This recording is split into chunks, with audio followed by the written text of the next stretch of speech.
Oh my god, that's delicious.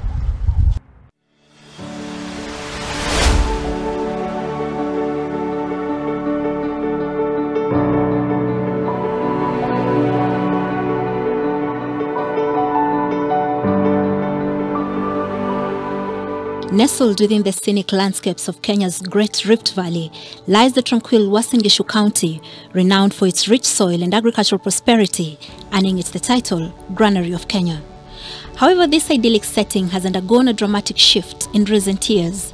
Climate change, an indiscriminate global force, has descended upon this agricultural heaven, wreaking havoc and leaving smallholder farmers grappling with a host of challenges.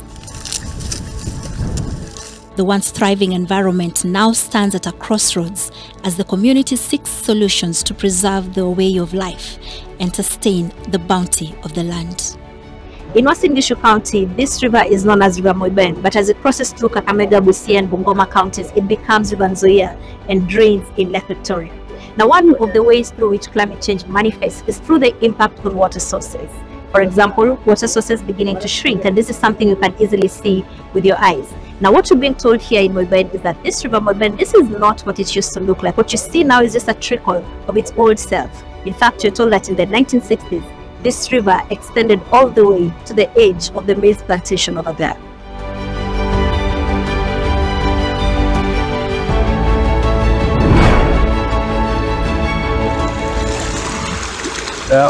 Mto samani 1950s mpaka 60s.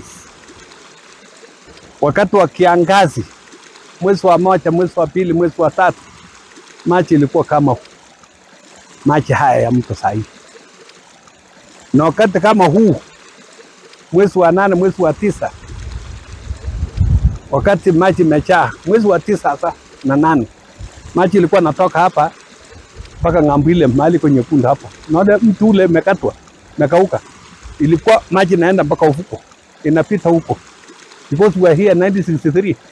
Unaona pale mmepanda pana grass, ilikuwa nafika hapo na kufika pomoni hapa mwisho. So ukiona sasa wakati huu, hii ni mwezi wa 10, maji ni kama ya kiangazi, wakati ya kiangazi. Na hapa ilikuwa haipitiki. Ndio unaona ilijengwa hii. Na maji kichaa hapa inaenda napita pikipiki mpaka mahali iko sand huko mbele. Ndio Kunyesha maji na jaa. Kunyesha. Mpaka karibu sawa wakati mwingine kupita hapo juu. Sababu ya destruction ya kwanza ile naharibu maji sasa kauka. Misitu ilikuwa hii yote imefunikwa hivi. Kama hii mnaona sasa hii. Funiko hivi. Sasa maji imewekwa namna hii mpaka huko juu. Maji nyingi inachukuliwa na mfuko ya population inachukua nenda juu. So you can see. And I can predict if we cannot change things, this river will try within 20 years time. If I ask how many people have arrested and taken to court kwa kuingilia river course, ni wangapi? Ni wangapi wamelima na kupanda na kuna hatua? Sasa serikali wanataka nani afanye hiyo kazi? Corruption imeingia katika mizizi ya serikali. Nimeanza juu mpaka chini. Na ile naanza juu huwezi kusuhuliwa. Lakini ile mpaka chini na kanyaga kama chapati. So yote kama watu wote wamekubali toka juu mpaka chini. Chief habani kwa area kuona.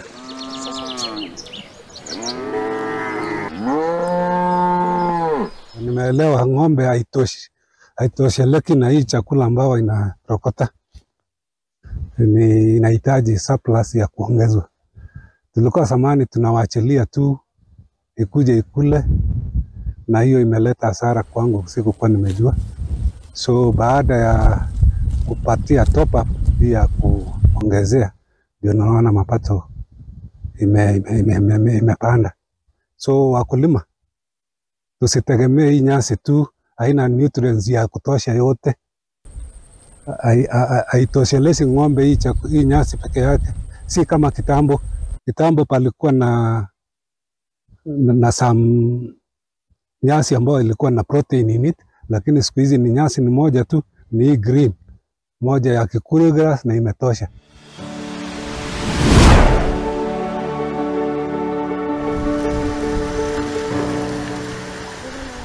One of the most noticeable impacts of climate change in this breadbasket region is the erratic rainfall patterns. Traditional agricultural practices have always been dependent on a well-defined rainy season. However, the increasingly unpredictable rainfall is causing headaches for smallholder farmers. The rains that used to be the lifeline of their crops are now elusive, leading to water scarcity and, ultimately, crop failures. Most of the farmers are actually turning to zero grazing at the moment because the animal feeds, which used to grow so fast at the farms, are no longer growing just like the years before now. So basically, the dairy and the dairy production in Uasin Gishu County has completely changed. And you've seen even to the farmers who used to keep dairy cows, they are currently keeping sheep and goats. Some are keeping dairy goats, some are keeping beef goats. Like just behind me, we have gala goats for the beef. And just again, when you see back again, you see some goats for dairy. The brown ones. The brown ones.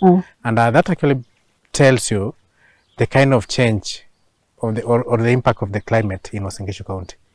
And the rain seasons are changed completely, meaning grass which used to grow like the Kikuyu grass, it no longer grows so fast like before. So, meaning the grazing of cows or maybe the goats, we are now forced to actually feed these goats here because you no longer get shrubs growing so fast like before. So you can't let them wander around. We can't let them the wander around. How about this Frisian cow, which is a big dairy producer, and a lot of farmers in Uasin Gishu are keeping the Frisian? How are you seeing it being impacted by climate?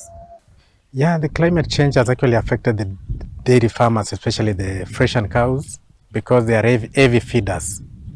These cows feed a lot, meaning when it comes to sourcing for food, it becomes a challenge to farmers, meaning the cost of production will go higher. So it has actually affected most of the farmers in Uasin Gishu County. Yeah. So now, meaning they are now shifting to crossbreeds. For instance, they cross a Saiwal and a Frisian to get a moderate cow, which is not feeding heavily on the feeds. Prolonged droughts have become a recurrent theme, adding further stress to the agricultural landscape. These droughts not only affect crop production, but also result in water scarcity. Farmers find themselves struggling to provide sufficient water for their livestock and irrigation, impacting their overall agricultural productivity. And as temperatures rise, Uasin Gishu County is witnessing an influx of pests and diseases that were historically less common. Are you able to tell ni ugonjwa gani just by looking at it?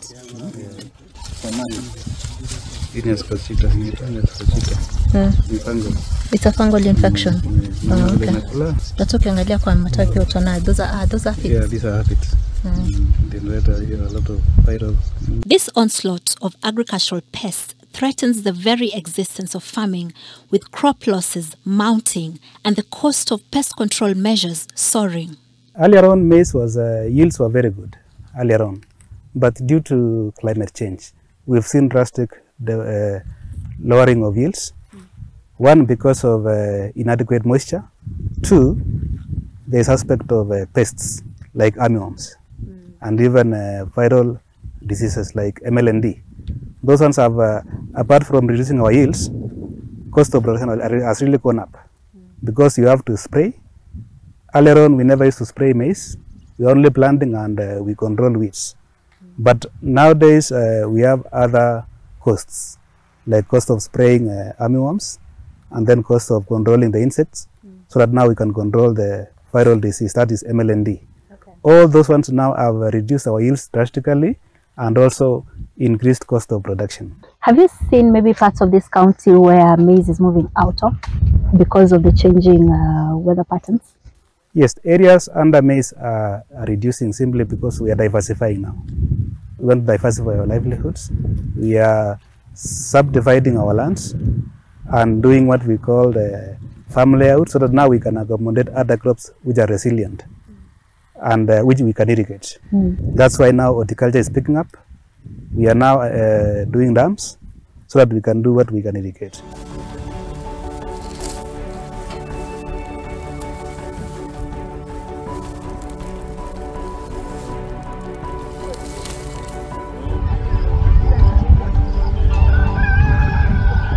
Do you ever maybe sit down with the younger generation, your children included, and talk about maybe climate change and sharing lessons from the past? This new generation, of course your generation, wanachoka na maneno ya wazee.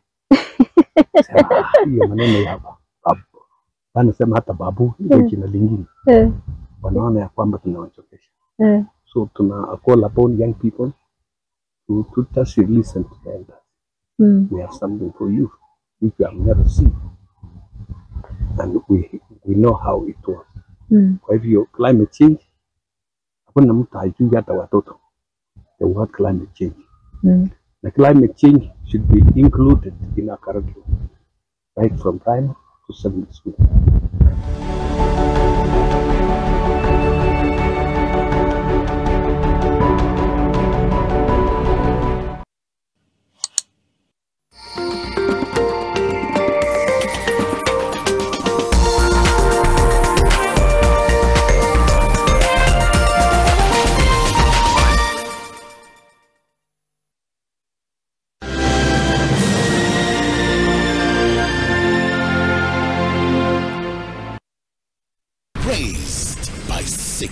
There's a lot going on at the moment in this house. Their true identity is uncovered in the brand new unmissable Zari. Starts 23 October, only on Maisha Magic Plus, channel 163 on DSTV Access, GoTV Plus, channel 3. The lives of two young girls. My star sign is lucky. Something good will happen. Yani mom na dad wana fight na wewe kazi yako ni zodiac signs. Raised by secrets. There's a lot going on at the moment in this house. Is about to be changed forever when their true identity is uncovered in the brand new unmissable Zari. Starts 23 October, only on Maisha Magic Plus, channel 163 on DSTV Access, GoTV Plus, channel 3. When your kids bond with you, you're giving them a great start. Prestige Margarine. It all starts with a great start. Now comes in the original and vanilla flavor.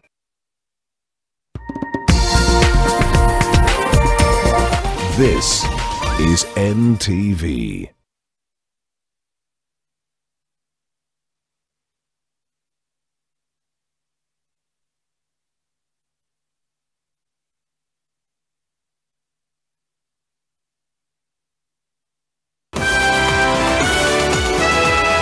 Tonight, good news on the coming rains. Wale watu wamesema tena ile El Nino haitakuweko, wamesema kutakuwa tu na mvua kubwa lakini haitafika pale ya kuharibu.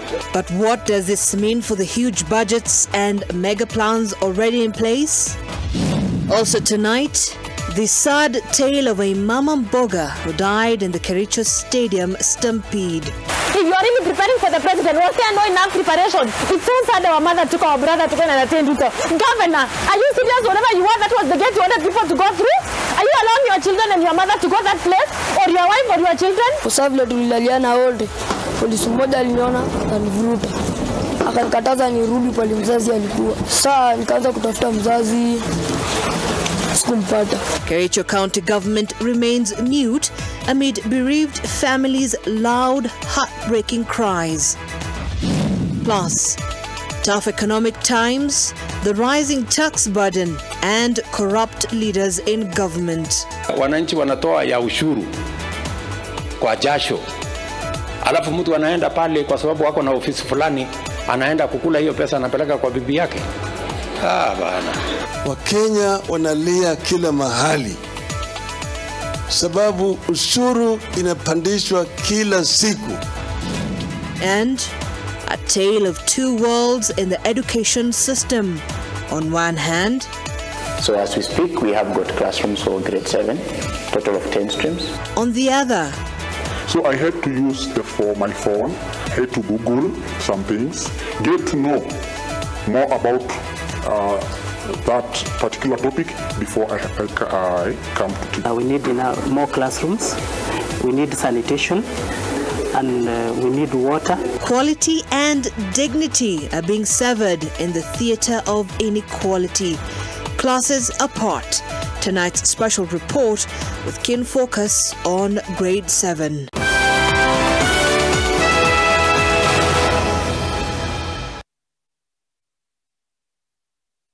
Now this week, we are looking at gene editing, that scientific technique of making specific changes to an organism's DNA.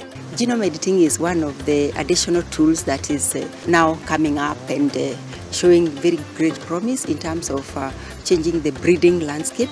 We have made Stega resistant sorghum using genome editing, so Africa of all the people should be very receptive of this technology. Gene transfer technology is safe, it can be controlled, and it's going also to be very important in terms of food security. You do your best out there, let us do our best in here with the disinfecting power of Jake. Because Jake cleans and kills 99.9% of illness-causing germs and COVID-19 in your home.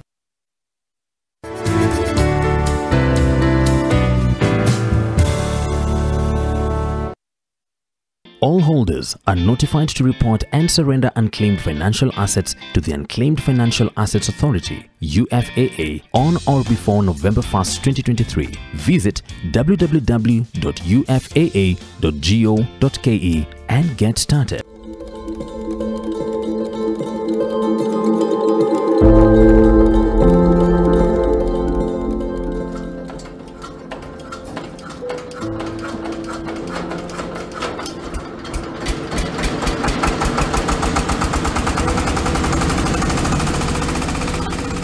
Nina ng'ombe 9. Hawa ndio ng'ombe wangu 9. Kuna njao iko mahali pale pengine, na hii ndio ukulima wangu wa ng'ombe 9, na inanipea mapato ya kila moja ni 22 to 25 liters per day. In the face of these challenges, smallholder farmers in Uasin Gishu County display remarkable resilience. They are embracing adaptation and mitigation strategies to combat the effects of climate change. This on Climate Hackers.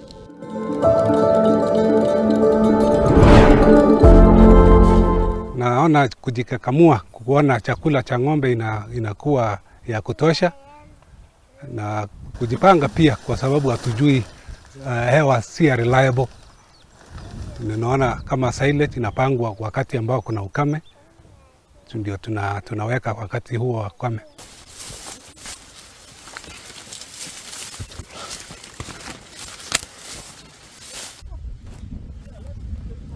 Tumeelemika, tumesaidiwa sana na watu ya agriculture.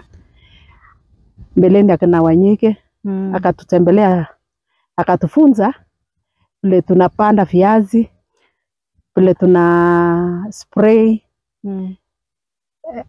Samani hata tulikuwa napandanga viazi, hatukuwa na spray hata ya dudu. Okay. So we are getting some problems kwa sababu sometimes unaweza pata viazi imekatwa na dudu na ujui ni nini. So mapato ya zamani iko kama ya sahi. Ukikompea viazi, naona pia kuna mahindi pale. Yes. Ukikompea waru na mahindi in terms of climate change na changes in weather na rainfall patterns, viazi na compare aje? Waru but unajua uwezi vuna naye waru without ujitolee kufanya kazi. Wezi kwa sababu inatakana, zamani tulikuwa na spray even once per month, but now you can spray even 4 times, 5 times or 6 times. Inategemea the weather. Kama wakulima wa huku wenye kwanza, kama wewe mwenyewe umesema umelelewa huku, umezaliwa huku, umeona climate change vile imebadilisha maneno, mnajaribu kujisaidia aje? Sometimes unajaribu kutafuta hata generator. Unaweka kamilima, unatafuta kadram. Halafu ujisaidie uvune. Lakini bure unafanyia kazi. Usipofanya huwezi kupata kitu. Is Irish potato a climate smart crop? Well, we can say Irish potato is a climate smart crop, but previously, most of our farmers have not been used to it. And with the issues of changing climate conditions, there has been so much affecting potatoes, more so on the changes, which alongside is the diseases and also the pests. What is the challenge mainly apart from the pests, which are as a result of climate conditions? Changes in climate, too hot or too cold, are associated with the diseases in Irish potatoes. Currently, with the issue of technologies, which are promoted through the project KSAP, we have come up with so many technologies. One of it is varieties which are tolerant to drought, and some of these varieties also are tolerant to diseases. That is now the varieties we are promoting, and also the issue of training farmers in terms of the regime in terms of spraying. So what kind of weather does an Irish potato need?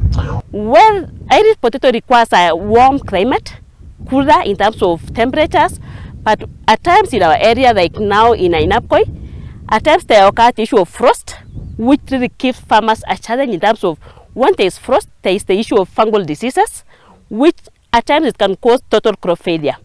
Yes. So what climate resilient crops are you urging farmers to grow? Well, in terms of climate resilience, we have the varieties which are promoting, which is among them is the Shangi variety, Irish potato, which is a bit tolerant, and like other varieties which are there, but they are not tolerant to climate changes in terms of the weather. Goat rearing has also been embraced as a solution. Tell me a little bit about these Gala goats. Are they adapted to this environment? Yeah, what kind of temperature do they need? What is the kind of habitat they need? Yeah, at the moment, because of the weather changes, these goats are adapting well, and it's actually good because one thing about the Gala goats, they produce twins, meaning procreation is very fast for them, and the farmer is likely to break even so fast, and it actually does it twice a year. Yeah. So that's an adaptation mechanism. That's an adaptation mechanism to our farmers. Yes. So for livestock, you're looking at goats and sheep as the adaptation. Very true. Uasin Gishu is known for its traditional maize farming, and instead of forcing farmers to abandon this practice altogether, the county has implemented programs that teach farmers about the best seed they can plant and how to increase yields through improved agricultural practices. These programs aim to help farmers maximize their profits while still maintaining their traditional way of life. Niko na mbegu ya mahindi hapa na nataka kuipanda hapa kwenye tumesimama. How do I be precise with planting this seed from a very small scale? Sina equipment yote, niko tu na jembe. How will I be precise with growing jembe now? You see, with jembe now, a small scale farmer, you are doing the line. In fact, that is now the most suitable way of being precise. With a jembe. In our local language, tunaita mahindi pandiat, panda yadi. Sasa yadi ni ile kupima namna hii. Sasa ukikanyweka namna hii, unaweka ingine hapa na ingine wapi? Hapa. Na mguu yako. Yeah. So for small scale farmers at least it's very ideal because now you can control. You are controlling it physically. But for large scale farmers, you have to trust your machine. That's why you must calibrate. But now what I'm doing, that is how it will be done. That's your foot has fit perfectly. Exactly. You see. So yeah, it's practical. Yeah, it's practical. Yes. So for small scale farmers, we are home. Yeah. Yes. In Bandiat, that's what I'm saying. Bandiat. Panda. Yadi. Yes. So 1 foot in front of the other. Yes. So unapima vizuri kabisa. Kabisa. So unaona inaingia mzuri. Yeah. And you also mentioned water efficiency. Yes. How again do you manage this from a small scale perspective? Water efficiency again with the same seed that you want to put in the ground. How do you manage water efficiency? Water efficiency now is timing. Timing of planting and timing of harvesting. Like for example, one, we are in agreement that we have to breed and bring water efficient maize. Now, with proper timing, you can know that it will be raining in April. So you do your dry planting towards the end of March. Now, you count the number of days it will be raining. Of course, May, obviously there will be rain. June, obviously there will be some rains. July. So by August, Kumekauka. imekauka na iko tayari. That's now being water efficient. Mm. Yeah, and you yourself also by your timing. Remember time. The number say timely planting. When you talk of good agricultural practices, you not fail to mention timely planting, timely plowing, timely acquisition of inputs. And we have lazima kuwe ni mkulima unajua kile unafanya. Exactly.